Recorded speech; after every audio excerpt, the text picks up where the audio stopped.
ഏഷണിക്കാർ, കുരളക്കാർ എന്ന് പറഞ്ഞാൽ അപവാദം പറഞ്ഞു വരുത്തുന്നവർ, മരണയോഗ്യമാണ്. നമ്മുടെ വായി കൊണ്ട് നമ്മൾ പറയും. 2 കൊരിന്ത്യർ 12:20 2 വാക്കുകൾ ഉപയോഗിച്ചിട്ടുണ്ട്: ഏഷണി, കുശുകുശുപ്പ്. നമ്മുടെ വായ കൊണ്ട് നമ്മൾ ചെയ്യുന്നതാണ്. യാക്കോബിൻ്റെ ലേഖനം 3-ാം അധ്യായം 5-ാം വാക്യത്തിൽ നാം വായിക്കുന്നത്: നാവ് ചെറിയ അവയവമെങ്കിലും വളരെ വമ്പ് പറയുന്നു, അത് വലിയ കാട് കത്തിക്കുന്ന തീയാണ്. ചെറിയൊരു സ്പാർക്ക് മതി. യാക്കോബിൻ്റെ ലേഖനം 1-ാം അധ്യായം 26-ാമത്തെ വാക്യത്തിൽ പറയുന്നു: നാവിന് കടിഞ്ഞാണിടുക.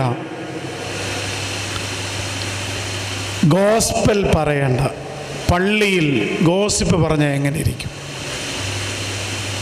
ഗോസ്പൽ, സുവിശേഷം പറയേണ്ട പള്ളിയിൽ ഗോസിപ്പ് പറഞ്ഞാൽ എങ്ങനെ ഇരിക്കും? എന്തോരം പ്രശ്നങ്ങളാണ് ഇന്നും. ഒരു